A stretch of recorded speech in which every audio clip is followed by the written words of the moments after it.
Whether it's learning about earnings estimates, exploring the Zacks Rank, or adding to your financial toolkit, get the education and resources to help you become a more successful investor here on Investing the Zacks Way.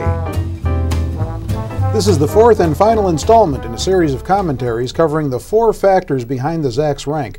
And today Steve will go in depth on the factor of surprise to help you profitably employ the Zacks Rank stock picking system.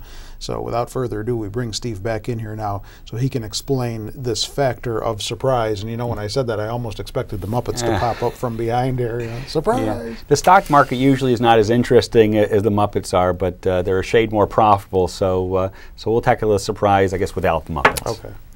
The definition of surprise in the way we look at it for the Zacks Rank is a company that reports a positive earnings surprise for the most recent quarter is more likely to have a positive earnings surprise in the next quarter as well. And then vice versa, meaning that a company that has a negative surprise in the past quarter more likely to have a negative surprise in the future. And this is very important for stocks. We're trying to figure out, try and put things in our advantage and try and have more stocks that are going to have positive surprises. And that's what we want in our portfolio. Okay, sometimes being so close to this concept of earnings and earnings surprises, you kind of take for granted that most people are familiar, especially those who come to the website with any amount of regularity about the whole concept of an earnings surprise. But just in case, could you just review that for us? What exactly is an earnings surprise so that we're all on the same page? Right. I mean, let's move the stock market out of the way for a second. What is a surprise? And that is something that is unexpected. And so now when we apply that to an earnings surprise, well, what we expect is what we call the consensus estimate, so what all analysts are saying about the stock. And so when actual earnings come out, we compare the actual earnings to the consensus. And so let's just quickly roll through the definitions of what they are. So a positive surprise is when actual earnings are greater than the estimates. A quick example, the consensus estimate for a stock is $1 and actual earnings come out at $1.20. That is a positive surprise, and most likely the stock will jump on that news and go higher. A negative surprise is the opposite of what we just went through. So the actual earnings are less than the estimates. So Wall Street expected $1 for the company's earnings, and it came in at 85 cents. That's pretty bad news that earnings prospects are going lower. Certainly that stock is going to dive on that news. And so very important to have, you want these earnings surprises. Now, kind of an interesting historical note is that this way of measuring positive and negative surprises, this has been in place for about 25 years, the way we take a look at it. But in the 70s and 1960s, what investors used was a concept called standardized unexpected surprise, which was a mathematical model looking at the previous 20 quarters of earnings information, and then given the average growth rate during that time, trying to extrapolate that into the future. That was fine for companies that had very consistent, steady, like 12% growth rate every quarter, but for the vast majority of companies, it was not very valuable. So it was actually the work of Len Zacks who introduced this idea in the early 80s, and it's been in steady adoption since. So just kind of a feather in the cap for Len Zacks and our company. Indeed. So then how does the factor of surprise help investors pick better stocks? Yeah, there's multiple benefits in it, both a short run and a long run benefit. So let's talk about the short run benefit. Okay. Every 90 days, right, every quarter, there is another earnings announcement for a company.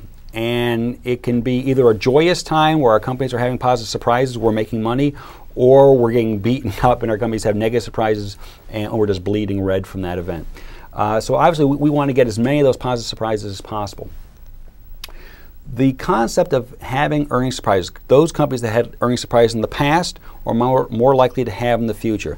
You want those stocks in your portfolio that had positive earnings surprise in the past quarter. And here again, the larger the surprise, the better it will be, so that when the actual earnings come out, we have the odds in our favor of having a positive surprise and the stock going up, and trying to avoid as many as possible of the negative surprises. What then is the long-term benefit of that surprise factor? It's something that the academics call the post-earnings announcement drift, and I have to admit I kind of laugh every time I say that. It sounds like something you should consult your physician about. Yeah, really. But actually it's a very positive thing. The post-earnings announcement drift is saying that a stock that has a positive earnings surprise will generally outperform the market over the next 9 months. Conversely, a stock that has a negative surprise is usually going to underperform the market over a 9-month period. So in other words, it's not just that initial pop that happens when the earnings news comes out. It continues to, as they say, drift or to continue to have an effect on the stock over a 9-month period of time. Behind the theory, they say that it's because investors continue to underappreciate the value of good earnings. And what I say it is they underappreciate the concept of earnings momentum. And what I'm talking about here is the momentum that happens inside companies. So I'll give like 2 quick examples. When Google first came out, when they first IPO'd, they were one of the hottest companies around. Their company management had a great vision for the future, employed great strategies, created great products, customer satisfaction was phenomenal, hired the right people. Everything's going in the right direction. That's a positive momentum that can just keep a company going in the right direction for a long period of time, quarter after quarter after quarter. And if you remember all the earnings surprises they had, they IPO'd at like $80 and they ran all the way up to $600. Right. That's the kind of positive momentum we're talking about. Unfortunately, there's negative momentum as well. And so this is the one I think most investors are least familiar with, because what happens, we buy these stocks, we fall in love with them, they come out with a bad earnings report, like a negative surprise, the stock goes down, but we say, oh, I still like this stock, and probably it's just a 1/4 problem. But no, it's not a 1/4 problem. This is negative momentum taking hold. So everything I said about Google, now do it in reverse. The company has the wrong vision for the future, the wrong strategies, the wrong product mix, the wrong customer level of customer satisfaction, and so on. And that takes a lot of time and energy to reverse. So the post-earnings announcement drift, the long-term benefit of earnings surprises is because you want companies going the right direction, and to avoid those that are headed in that wrong direction, who knows how long it's going to take until they can right the ship. So where then can investors find this earnings surprise information for their stocks? Yeah. He asked. Yeah. Just like the rest of the estimates information on the site, we have that inside a research report that we call Estimates. So here again, find your way to it. Get on the quote page or any research page on Zacks.com. You'll see a drop-down box in the upper left-hand corner. Click on that. I have highlighted in the blue the Estimates page, and so we're going to go there. On that page, you're going to have the consensus estimate and all the other factors, the Zacks Rank we've talked about. Today, we're concentrating on the surprise. And you'll see here we have a section that shows what actual earnings versus the estimates have been for the last 4 quarters. And for the stock that I chose here, First Solar, as you can see here, you have a 44% surprise in the most recent quarter, 21%, 36%, 37%, 190% surprise. I mean, this is a company that's been going the right direction for a long period of time. And let me assure you that after each one of these earnings surprises, it indeed saw its consensus estimate go up and indeed saw its stock price jump on the news as well. Interesting. So now we've covered all 4 factors behind the Zacks Rank.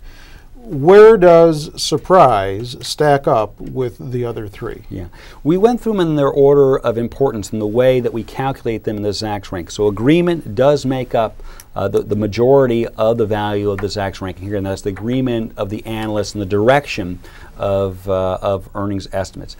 Then followed by magnitude, and so the percentage difference. So here again, a 20% movement in earnings estimates is more powerful than a 5% movement in earnings estimates. Now, surprise and upside, the one that we covered last, they're about dead even in terms of the relationship. So I guess the important thing to point out here is that Len Zacks, I mean, here again, he's a mathematician, okay, and so he needs things that are verifiable fact.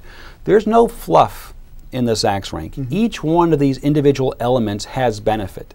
So therefore, if agreement has a higher weighting than magnitude or upside and surprise, it's in there for a good reason. Okay, so and here again, if surprise didn't have any value, it wouldn't be in there at all. So each one of these things does have individual benefit, and an investor, if they were to employ any of them individually, would have an edge over the market. But the beauty is where they all come together inside the Zacks Rank. And instead of, here again, looking at all these different data points, okay, well, let me check out the agreement on the stock, let me check out the magnitude, let me check out the upside, let me check out the surprise, coming together in a clear signal. 1 is a strong buy, 2 is a buy, 3 is a hold, 4 is a sell, and 5 is a strong sell. Very clear signals of what to do given the changes in these factors. And that's why it works so well together.